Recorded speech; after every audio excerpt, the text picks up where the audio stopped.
Howdy folks, we are sitting here in May for a monthly update video. We're already a third of the way through May, so yeah, it's been a busy few weeks. We're going to go over a few things, some stats and some thanks about the channel as always, and then a little bit about a recent rugby penalty shootout. Most of you guys up north should probably be aware of that one, and how suitable or not that is for deciding tied up rugby games. Pitch Invaders has been a thing down here. And also, I'll give you an update on my son's rugby team because they just started their season. But of course, stats for the month of April. The most popular video was the uncapped South African team. I've done one for South Africa, one for New Zealand. I'm about to have a look at Australia for an uncapped side. I like these uncapped teams because it's kind of a, I don't know, like a general way to see how much depth or potential coming through talent there is in sides. You know, sometimes you're genuinely scratching your head as to who could fill that position. Other guys, there's multiple ones who are probably unlucky not to make the team already. But because there's already guys in the team, they're kind of finding it hard to crack through. So yeah, I found those pretty interesting, and seems like people enjoy that kind of stuff. So yes, more of those to come. The audience, kind of unsurprisingly, number one is South Africa. I think the South Africans are well getting behind the URC as well, with their teams doing remarkably well towards the end of the season. The UK, Ireland, New Zealand, and then Australia. That is your top five. Do me a favor, guys, if you wouldn't mind. Sub to the channel if you haven't. I don't usually like nagging people. Sub to the channel, like the videos and all that jazz, but this is the one time of the month where I do that kind of thing. 46% of people not subscribed. Do me a favor and subscribe to this one. I should also say a big thanks to the Patreon people who I will list their names here. Support the channel every month with a bit of financial support. Basically, again, I don't ask for it much. But if you would consider it, it'd be much appreciated. YouTube didn't have a good first quarter, apparently, so I didn't have a very good first quarter either. But the people on Patreon do keep the channel going. So if you want to do me a favor, subscribe to Patreon. There's a bit of extra content on there, like we talked about the Super Round for Super Rugby. Was it a super failure? We talked about the American teams documentary, which has been on Rugby Pass. Talked about a bit about my son's rugby training, so all kinds of just random stuff on there as well for those of you who are interested. Otherwise, if you don't like Patreon, there's buy me a beer down in the links as well if you want to chuck a few bucks this way. I know times are tough with inflation and whatnot, but I would much appreciate it. Otherwise, like I said, subscribe to the channel, and if you want to do me one last massive favor, as I said, I hate asking for it, but the second YouTube channel, the Walking channel, is like 30 odd people away from reaching 1,000 subscribers, which is when it becomes like an official YouTube channel, a partnered channel. So Walk NZ is the channel. I've done a few walks around some rugby stadiums. There's a bit of a rugby connection there. Most of the videos are just random walks around Auckland, but I've been to Eden Park, I've been to North Shore Stadium, I've been to Mount Smart Stadium just to have a little look around, show you guys the neighborhood. So yeah. Subscribe to that channel, get us to 1,000, and then happy days. It'll be legit in YouTube's eyes. I should also say for the Patreon people, a big thanks to Jack and Michael for that kind of top level support, man. It does mean a lot. It's a fair chunk of change, and you guys, as I said, keep us going. So yes, thanks to the patrons, to you guys for subscribing, for the people who do the buy me a coffee thing. Yeah, it all means a lot and keeps us going. Other stuff.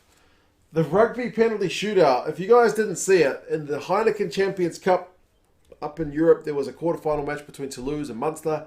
It finishes all tied up. They go extra time. It finishes tied up. So the game is separated via a place kicking contest. So it's technically not a penalty shootout, but that's the closest terminology we're kind of familiar with if you watch soccer at all, football.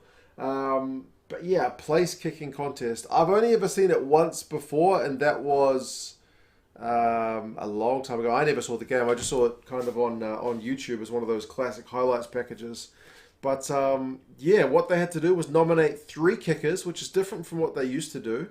Nominate 3 kickers, and first guy gets to kick from in front on the 22. Next guy, 15 meter line on the right side. Next guy, 15 meter on the left side, all on the 22 meter line. So 3 kicks, one for each team. So guy in front, guy in front, guy on the right, guy on the right, guy on the left, guy on the left. And then the next 3 kicks are the same angles, but essentially from 40 meters out. So straight out in front, 40 meters from the right, 40 meters from the left, 40 meters. So yeah, is that the appropriate way to separate teams? I'm not sure, I'm not sure. Because essentially the whole game devolves down to basically just a kicking contest, which doesn't really necessarily reflect a difference in skills between the two teams. It just means one team kicked their goals a bit better. I mean, I guess you got to separate the teams somehow. How else can you do it? You can do what ice hockey does and just keep playing extra time until somebody scores, essentially golden point. You could just keep going and keep going and keep going. Ice hockey's been known to go to kind of double, triple overtime with guys who just keep playing and playing and playing until someone finally scores. We have seen golden point if you watched Super Rugby a couple of years ago during the height of the pandemic when there was Super Rugby AU. But that was golden point for 20 minutes and then it was ending in a draw. And that golden point, I seem to remember, was a bit of a horrendous watch because neither side wanted to play in their own territory, so it essentially became a pretty horrendous kick fest. But it didn't have the potential, to just go on forever. They knew it was going to be a draw if they kept going, so neither side really wanted to lose it rather than a side going to win it. I guess you could maybe mitigate it a little bit if it wasn't including like drop goals or penalties, if it had to be like next try wins. I don't know. I saw someone suggest like extra time and then you take off a player each like 10 minutes or 5 minutes if it's still tied up. But I mean, there's too many critical positions. You'd have to take off the backs. You wouldn't be able to take off props and stuff because you wouldn't be able to have a scrum. But I guess to open up that kind of space, that might be an ice hockey thing as well, because in overtime, in the regular season anyway, they drop 2 players. So yeah, I'm not sure there's a better way to do it. You don't necessarily have to do the 3 players nominated. You could just cycle through the whole team to take kicks, so you end up with props and stuff taking kicks. I'm not sure. I'm not sure what the best... I mean, my gut tells me the best way to finish it is just keep going with extra time until you get a legit scorer, but that's more of an endurance test than anything. But I don't know. What do you guys reckon? What's the best way to separate teams if you're in a knockout match and the game is still tied up? It's pretty rare in rugby, so yeah, we don't see it very often. Next thing is pitch invaders. I'm not sure how much... Do you guys get many pitch invaders up in the Northern Hemisphere? We get them pretty regularly down here. You won't see one every game, but there's a good chance you'll see one down here in New Zealand anyway. Not necessarily streakers anymore. People don't seem as keen to get all the gear off. That may be because everyone these days has a flippin' camera phone, so your junk is more likely to be all over the internet if you fully streak. So it's more like just pitch invaders recently. There was 2 at Eden Park the other day. You never get to see them on the camera down here because the film crews don't want to, or the production companies don't want to glorify them, so they never show the pitch invaders. But there's, again, so many people with cameras at the stadium that inevitably it turns up on social media. And there was a couple of big hits, actually, from Eden Park the other day. And what I would say is, I'm not sure if it's like this around the world, but certainly at Eden Park, you can tell which of the security staff to look out for, because like every 3rd or 4th one will be wearing rugby boots. And if you don't want to get smashed, you probably need to avoid... You probably shouldn't be doing it in the first place. I'm kind of torn on it because you do look like a bit of an idiot when you invade the pitch. But I have seen some pretty entertaining streakers in my time, like evading the security staff. Down in Hamilton, I saw one pitch invader who had a wicked step on him. He probably should have got a Super Rugby contract with the way he evaded the security staff. But they all get taken down eventually. But yeah, do you guys get them in other countries? Does the MLR ever get pitch invaders? Does the Premiership and URC and Top 14 get pitch invaders? Because as I said, it's not super common down here, but it's also not rare. There's a decent chance you'll see one. Maybe like a 20% chance, I want to say. I don't know. But yeah, alcohol plus a bit of bravado and some big hits from the security staff. So do watch out for the ones who are in boots, because they mean business. And yeah, lastly, my son's team started their season. My son's team is called the Warriors, hence the gear that I'm wearing, the Utah Warriors gear.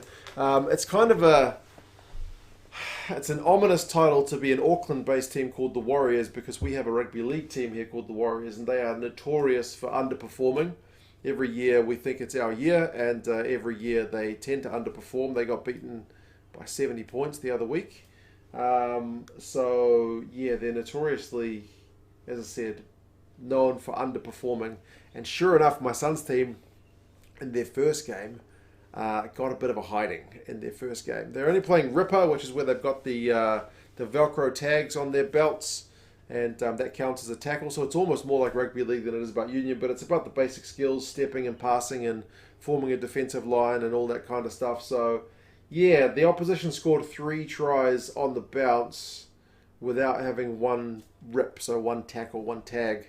Whereas my son's team only scored once in the first half. But my son did have a good run when he picked up some loose ball, because the kids, a lot of the time when they get ripped, they tend to just chuck the ball to anybody. So he picked up the ball and had a good run for the corner before he got ripped. So I didn't see the second half because I swapped places with my wife to look after my daughter. But apparently the second half they scored a few more points. I don't have the score. They just scored almost like soccer, where it's 1 try is 1 point. But they certainly lost. They must have been down, I want to say, between 8 and 12 points to 1 at halftime. But my son's run to the corner 2 phases later set up their 1 try in the first half. So I'm going to give him his props for that one. But anyway, next month I'll see how the season's going and see if they can pick up a win. They were playing the other team, which is based at their club. So at least if we lost, it was to the same club. Just the other team at the club. So there you go. That's the update for the month, folks. As I said, please do consider Patreon, buy me a coffee, subscribe to the Walking channel. All those things will help me out. Subscribe to this channel, like the videos, comment on the videos. Thanks to the patrons again, as always. Thanks to Gaza and my mum, who come around every now and again and jump on a live stream. That's always a bit of fun. You guys let me know what your thoughts are on rugby penalty shootouts, pitch invaders, and go the Warriors, my son's team, for their season. Anyway, you guys let me know your thoughts. Cheers as always, and I will talk to you guys again soon. Bye-bye.